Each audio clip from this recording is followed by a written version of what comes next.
6ರಿಂದ 14 ವರುಷದ ಮಕ್ಕಳು ದುಡಿಯುವುದು ಅಕ್ಷಮ್ಯ ಅಪರಾಧವಾದಿತು. ಶಾಲೆಗೆ ನೀನಿಂದು ಹೋದರೆ 1000 ಪೂಜೆಯ ಶುಭ ಫಲಗಳು.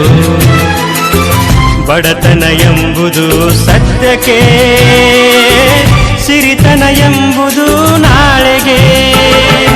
ಈ ನಿನ್ನ ಭವಿಷ್ಯವು ಚೆನ್ನಾಗಿರಲಿ, ಶುಭ ಹಾರೈಕೆ ಎಂದು ನಿನಗೆ ಇರಲಿ. ನಿನ್ನ ಬಾಳು, ನಿನ್ನ ಬದುಕು ಕಲಾ ಸರಸ್ವತಿಗೆ ಶೃಂಗರಿಸೋ ಹೂಗಳು. ಶಾಲೆಗೆ ಹೋಗಬೇಕು, ಒಳ್ಳೆ ಶಿಕ್ಷಣ ಪಡೆಯಬೇಕು.